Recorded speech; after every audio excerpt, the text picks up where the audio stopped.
So I was getting prepared to work on, or was in the process of making a video talking about if that big monster is either Lisa Trevor or Alyssa Ashcroft, and then all of a sudden I took a small break and clicked on a link that an official art account posted on Twitter. And from what I saw in terms of a synopsis, if that's how I'm saying it correctly, I guess you could say my jaw was left on the floor. I obviously could be overhyping a lot of things, but this, in my opinion, story-wise, is a big deal. We obviously know that Grace is looking to find the truth about her mother's death and will investigate the abandoned Renwood Hotel. But in reality, I think we all knew that this is way bigger of a plot to deal with that is only hitting me now. And I feel like when we get to February, I don't think I will be mentally prepared for what is to come. Everything is set in motion when a body, the victim of an unidentifiable disease, is discovered in an abandoned hotel. FBI analyst Grace Ashcroft is assigned to the case, but the crime scene is at the very same hotel where her mother died 8 years ago.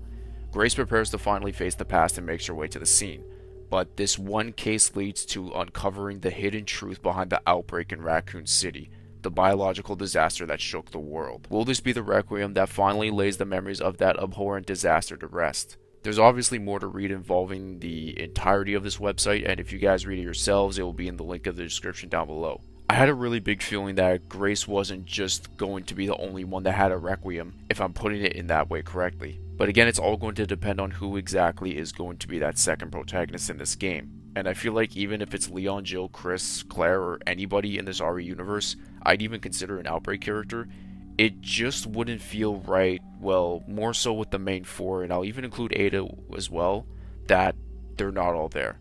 Does that sound bad in terms of them being all there to finally find out the hidden truth of the outbreak? And it's crazy because I thought we knew everything about the outbreak, but I guess Capcom is either gonna add to what we know or potentially retcon something. Because we should know now that they are not strangers to changing things up. RE Village did that with Spencer and Miranda.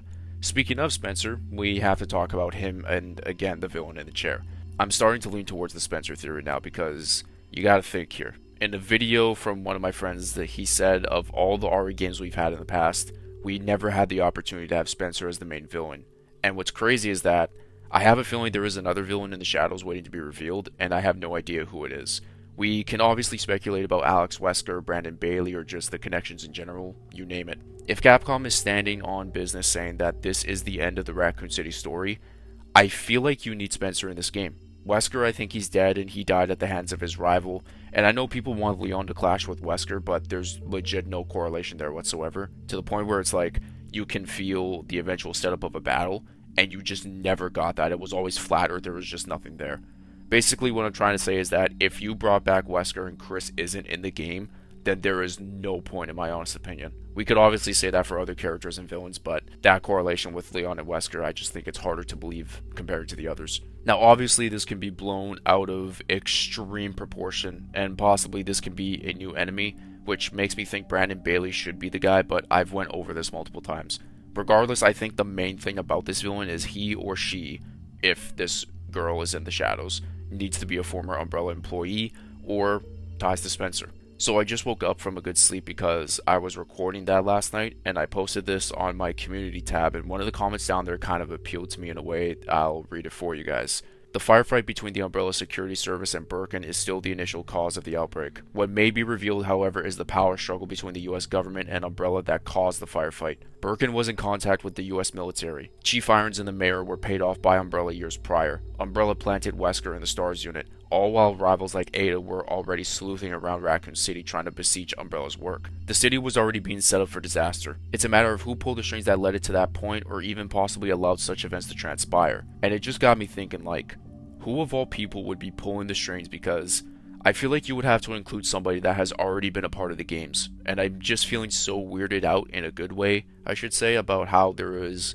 more lore and truth to the entirety of the outbreak. But if it's a retcon, then I just hope it kind of, makes sense in a way. And another thing that I feel really confident on is this. I think Grace is 100% aware of who Umbrella is. Her fucking mother is Alyssa Ashcroft. And I just think, like, you gotta make her have a shining moment and build her up for the future. But at the same time, we're talking about a requiem for those memories that have haunted our memories and our characters' memories for so long. And it just makes me think, and I truly believe this, somebody's story is ending in Raccoon City, in a good or bad way. Grace will have her own as well, and her character arc will be with whatever the hell happens with her mother. And I'm just thinking here, like, Capcom has shown so much, it feels like, but only so little, if that makes sense. And I'm looking back to this being at Summer Game Fest where Jeff Keighley was saying that all the things he saw, he just couldn't believe it. Now, I don't know if that was about the trailer or let alone if he saw a good portion of the game and plot details, but he was really raving about how ambitious this game was, and he is not the only one that has said that.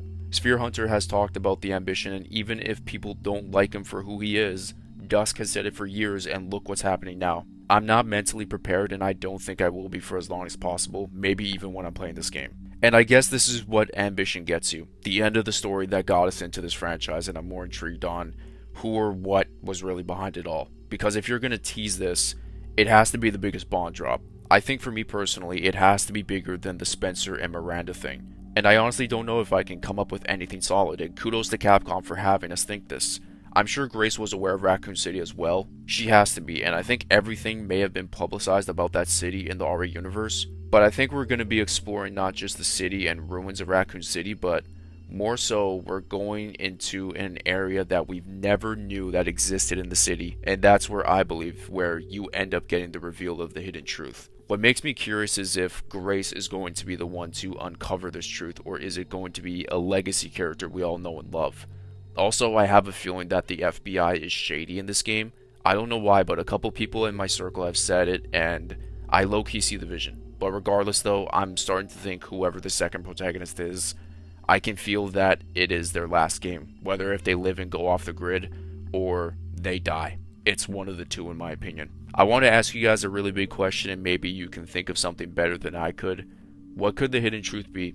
Is it something we already know and Grace doesn't know and I just wasted everyone's time? Or is it something bigger than what we could anticipate? Thank you guys for watching this video, and I'm definitely going to have a break until Monday because I've put out a shit ton of content throughout the past week. And I think I just need it, and, you know, if I've been spamming the content, then, you know, I apologize, but I'm pretty sure you guys want something like that since we're all hyped up for this game. So, if you enjoyed this video, be sure to leave a like on it to help it reach the YouTube algorithm, and subscribe to the channel for more content like this in the near future, as I will be trying my best to deliver as much RE9 content as possible. And I hope you guys have yourselves a good night and sleep and all that other good shit. Peace out, and much love.